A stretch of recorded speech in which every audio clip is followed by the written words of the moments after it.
देखिए ये महादेव ऐप से रिलेटेड जो इन्वेस्टिगेशन चल रहा है उसमें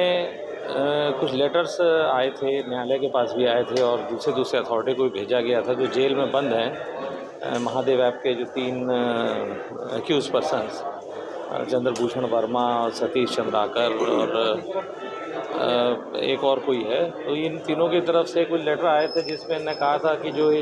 मनी लॉन्ड्रिंग के सेक्शन 50 के अंतर्गत जो भी बयान दिए गए थे यहाँ क्या कहते हैं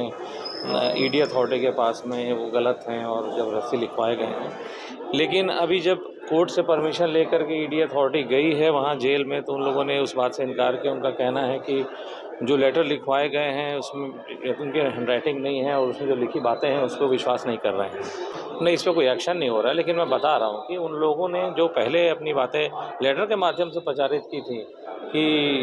ईडी वाले लोग ने दबाव डाल करके उनसे दुनिया भर के स्टेटमेंट लिखवाए हैं या किसी का नाम लिखवाया है, उस बात को अब वो लोग कह रहे हैं कि उन्होंने नहीं कहा था और उनसे लिखवाया गया था चार्जशीट। और ये बातें हमने माननीय न्यायालय के समक्ष पिछली सुनवाई पर रखी थी। और इन तीनों के जो सेक्शन 50 स्टेटमेंट्स हैं जो जेल में रिकॉर्ड किए गए थे, क्योंकि कोर्ट की परमिशन से जेल में रिकॉर्ड किए गए थे, वो हमें कोर्ट को दिखाना आवश्यक था कि हम क्या स्टेटमेंट रिकॉर्ड करके लाएँ। उन स्टेटमेंट्स को हमने जो माननीय स्पेशल कोर्ट के सामने रखा था और इस बात को वहाँ व्यक्त भी किया था। देखिए जो हमने फर्स्ट सप्लीमेंट्री जो प्रोसिक्यूशन कंप्लेंट पेश की है उसमें हमने जो शुभम सोनी के संदर्भ में बातें लिखी हैं और शुभम सोनी ने जो एक ईमेल हमको भेजा था और वो ईमेल जो था वो सर्टिफाइड ईमेल था। उस ईमेल में उसने पूर्व मुख्यमंत्री के बारे में जो बातें लिखी थी कि 508 करोड़ पूर्व मुख्यमंत्री और उनके सुपुत्र के बारे में जो बातें लिखी थी, उस चीज़ को हमने रिलाइड अपॉन डॉक्यूमेंट के रूप में इस्तेमाल किया। यानी हमारे प्रोसिक्यूशन कंप्लेंट जो हमने पेश की है उसके साथ जिन जिन डॉक्यूमेंट्स हम रिलाई कर रहे हैं उसको हमने लिया है। साथ ही साथ असीम दास का भी जो स्टेटमेंट है, असीम दास ने भी पूर्व में ये कहा था कि जो पैसा 5 करोड़ के आसपास जो उसके पास आया, 5 करोड़ 39 लाख है शायद, वो भी जो है सीएम को देने के लिए आया था। वो भी बातें चूँकि हमारे स्टेटमेंट में थी और उसको हमने अपनी पीसी का पार्ट बनाया। हालांकि बात अपनी जगह है कि जो फर्स्ट सप्लीमेंट्री पीसी पे प्रस्तुत की गई है उसमें 5 लोगों का अभियुक्त बनाया है, जिसमें असीम दास है, भीम सिंह यादव है और अनिल कुमार अग्रवाल है और रोहित गुलाटी है और शुभम सोनी। देखिए इन्वेस्टिगेशन के दौरान जैसे जैसे सब जो हमको एविडेंसेस प्राप्त होते जाएंगे तो समन किसी को भी इशू किया जा सकता है,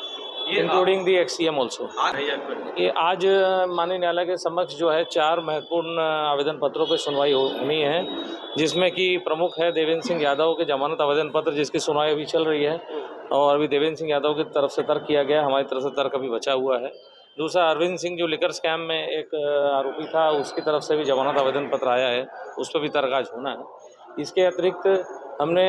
जो है जेल में कोल स्कैम के जो 10 लोग हैं जो लोग ऑलरेडी जेल में निरुद्ध हैं, उनके भी सेक्शन 50 स्टेटमेंट फर्दर इन्वेस्टिगेशन को बढ़ाते हुए उसका भी एक एप्लीकेशन पेश किया है, क्योंकि उसमें जो प्रोजेक्टेड प्रोसीड्स ऑफ क्राइम था 540 करोड़ का था और अभी तक जो हम लोग खोज कर पाए हैं वो 220 करोड़ के आसपास का है। तो rest of the proceeds of crime के संदर्भ में प्रश्न पूछने हैं, कुछ कन्फ्रंटेशन करना है, तो उसकी परमिशन के लिए हमने एक एप्लीकेशन अभी मूव किया है, उस पर भी इसमें आदेश होना बचा है।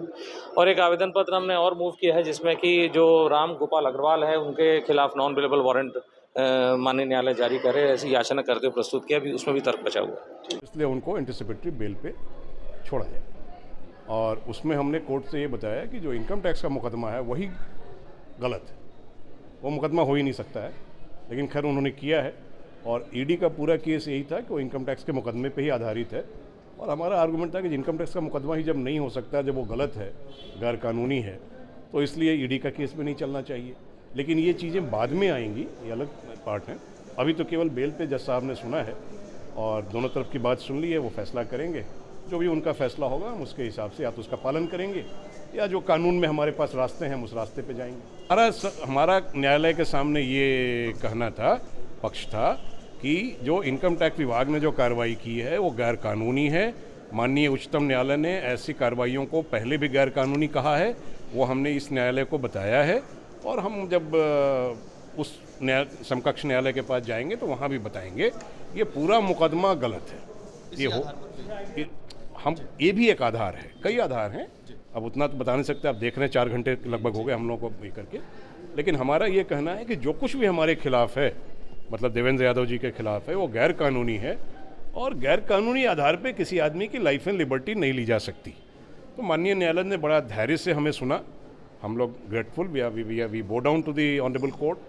और कोर्ट ने हमें सुना है और कोर्ट का जो फैसला होगा, फैसले के